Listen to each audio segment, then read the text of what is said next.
ஆமென். கர்த்தருடைய பரிசுத்த நாமத்திற்கு மகிமை உண்டாவதாக. ஆண்டவராகிய இயேசு கிறிஸ்துவின் விலையேறப்பெற்ற நாமத்தினாலே மீண்டுமாக இந்த வாய்ஸ் ஆஃப் குட் ஷெப்பர்ட் மூலியமா உங்களை சந்திப்பதில் மிக்க மகிழ்ச்சி. எப்படி சுகமாக இருக்கிறீங்களா? கர்த்தர் உங்களை யாவரையும் ஆசீர்வதிப்பாராக.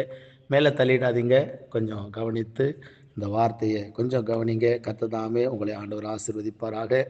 வேதத்தில் பிரசங்கி புஸ்தகத்தில் முதல் அதிகாரத்தில் 8ஆம் வசனம் சொல்லுது, எல்லாம் வருத்தத்தினாலே நிறைந்திருக்கிறது, அது மனுஷரால் சொல்லி முடியாது, காண்கிறதினால் கண் திருப்தி ஆகிறதில்லை, கேட்கிறதினால் செவி நிரப்பப்படுவது இல்லை என்று சொல்லப்பட்டிருக்கிறது. பிரியமானவர்களே, இந்த உலகத்தில் மனிதர்கள் சோதனை பார்க்கிற பார்வையினாலையும் மனிதர்கள் திருப்தி அடைய போகிறது இல்லையா?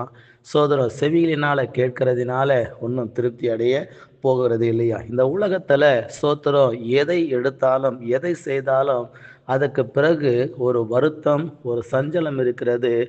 எந்த காரியத்திலையும் மனிதர்கள் திருப்தி இல்லாத ஒரு சூழ்நிலையை நம்ம பார்க்கிறோம். அதே பிரசங்கி 4ஆம் அதிகாரத்தில் 8வது வசனம் சொல்லுது, ஒருவன் ஒண்டியா இருக்கிறான், அவனுக்கு உடனாளியும் இல்லை, அவனுக்கு பிள்ளையும் இல்லை, சகோதரனும் இல்லை. அப்படி இருந்தும் அவன் படும் பிரயாசத்துக்கு முடிவில்லை. அவன் கண் ஐஸ்வர்யத்தால் திருப்தி ஆகிறதுமில்லை. நான் ஒரு நன்மையும் அனுபவியாமல் யாருக்காக பிரயாசப்படுகிறேன் என்று அவன் சிந்திக்கிறதுமில்லை. இதுவும் மாயை, தீராத தொல்லை என்று சொல்லப்பட்டிருக்கிறது. பிரியமானவர்களே, அவங்க இந்த இடத்துல சொல்லப்பட்டிருக்கிறது, ஒருத்தர் ஒண்டியா இருக்கிறாராம், சகோதரன் சகோதரி ஒருத்தரும் கிடையாதான். ஆனா இரவு பகலெல்லாம் கஷ்டப்பட்டு சம்பாதிக்கிறாராம். சம்பாதிக்கிறத அவர் அனுபவிக்கிறது இல்லை, சேர்த்து வைக்கிறாரு. எதுக்கு சேர்த்து வைக்கிறாரு என்று சொல்லி அதுலேயும் என்ன இல்லையா, ஒரு திருப்தி இல்லை என்று சொல்லப்பட்டிருக்கிறது.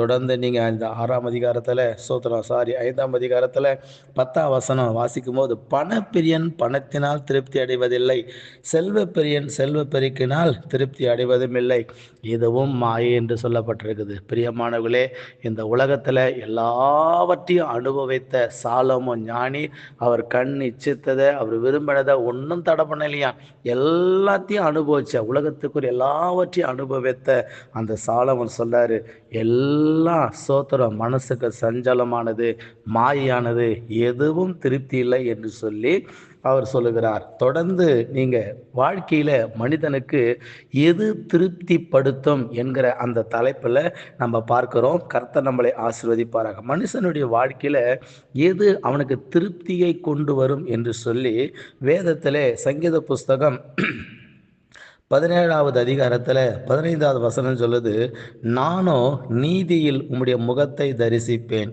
நான் விழிக்கும் போது உமது சாயலால் திருப்தி ஆவேன். பிரியமானவர்களே, ஆதாம் ஏவாள் ஏதேன் தோட்டத்தில் தேவ சாயலா உருவாக்கப்பட்டு அந்த தோட்டத்தில் இருக்க வர சோதர பிசாசுக்கு செவி கொடுக்காத வர அவங்க வாழ்க்கை திருப்தியாக இருந்தது, மகிழ்ச்சியாக இருந்தது.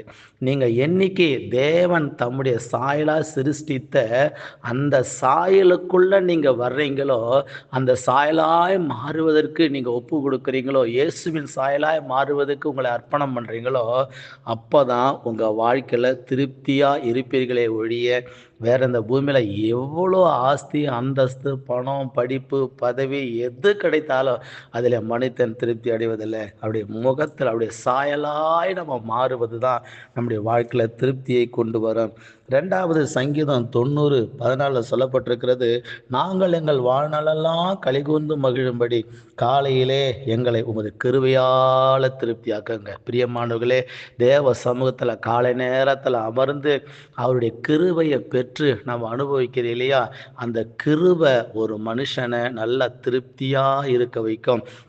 கிடைச்சதுக்காக சோதர ஆண்டவரே, இன்னைக்கு கொடுத்த வருமானத்துக்காக சோதர ஆண்டவரே, இன்னைக்கு கொடுத்த வேலைக்காக சோதர ஆண்டவரே, இன்னைக்கு கொடுத்த சரீர பலத்துக்காக சோதரம் என்று சொல்லி அதிலே திருப்தியாக இருப்பார்கள். பிரியமானவர்களே, இப்படியாக ஆண்டவுடைய சாயலாய் மாறுவது தான் நம்மளை திருப்திப்படுத்தும். 2வது கிருபை நம்மளை திருப்திப்படுத்தும். 3வது லேவியராகமம் 25:18 சொல்லுது, என் கட்டளைகளின்படி செய்து என் நியாயங்களை கை கொண்டு அவைகளின்படி நடக்க கடவீர்கள், அப்பொழுது தேசத்தில் சுகமாய் சமாதானமாய் குடியிருப்பீர்கள். மூன்றாவது, உங்கள் வாழ்க்கையில் நீங்கள் திருப்தியாக ஒரு சந்தோஷமான மகிழ்ச்சியான வாழ்க்கை வாழ்வதற்கு இயேசு கிறிஸ்து நமக்கு கற்றுக் கொடுத்ததான அந்த கட்டளைகளையும் அந்த நியமங்களையும் நம்ம கை கொண்டு நடக்கும்போது, அப்படின்னா எப்படி இருக்கணும்? உண்மை உள்ளவர்களாக இருக்கணும். களவு செய்யாதிருக்குன்னு சொன்னார் ஆண்டவர். பொய் சாட்சி சொல்லாதன்னு சொன்னார் ஆண்டவர். எனக்கு விரோதமாக எந்த விதமான ஒரு விக்கிரகத்தை உண்டாக்கி நீ வணங்காதன்னு சொன்னார். மேலே வானத்திலும் கீழே பூமியிலும் எனக்கு சமமான ஒருத்தரும் பூமியில் யார் இல்லை என்று சொல்லியிருக்கிறார் ஆண்டவர். வாழ்நாள் நீடித்திருக்க தகப்பனும் தாயும் கனம் பண்ணுவாங்க என்று சொல்லியிருக்கிறார். ஆக இப்படிப்பட்ட கட்டளைகளுக்கு நீங்கள் கீழ்ப்படிஞ்சு நடந்தீங்கன்னா உங்கள் வாழ்க்கை திருப்தியாக இருக்கும். கர்த்தர் உங்களை ஆசீர்வதிப்பாராக. உலகத்தில் எதுவுமே நம்மளை திருப்திப்படுத்தாது. தேவ சாயலாக நீங்கள் மாறுங்க. காலைதோற கிருபையை பெற்றுக்கொள்ளுங்க. அவருடைய நியமங்களையும் கட்டளைகளையும் கை கொண்டு வாழுங்க. கர்த்தர் உங்களை ஆசீர்வதிப்பாராக. நல்ல பிதாவே, ஏசப்பா, நான் நன்றியோடு கூட சோத்தரிக்கிறேன். இந்த உலகத்தில் எதுவும் மனிதனை திருப்திப்படுத்தாது. தேவன் தாமே இந்த நாளில் கற்றுக் கொடுத்த இந்த காரியத்துக்கு ஒப்பு கொடுத்து வாழ்கிற பிள்ளைங்க வாழ்க்கை திருப்தியாக இருக்கும் என்று சொல்லி ஆண்டவரே வேதத்தில் வாசிக்கிறோம் அப்பா. அப்படியாக தேவ சாயலாக மாறி கர்த்தாவே கிருபையை பெற்றுக்கொண்டு அவருடைய கட்டளைகளை ஆண்டவரை கீழ்ப்படிந்து நடக்க கர்த்தர் உதவி செய்யுங்க, ஆசீர்வதிங்க. இயேசுவின் நாமத்தில் கேட்கிறோம் பிதாவே. ஆமேன், ஆமேன். God bless you. கர்த்தர் உங்களை ஆசீர்வதிப்பாராக. இந்த செய்தி உங்களுக்கு பிரயோஜனமாக இருக்கும் என்று நான் கர்த்தருக்குள் விசுவாசிக்கிறேன். ஆமேன். God bless you.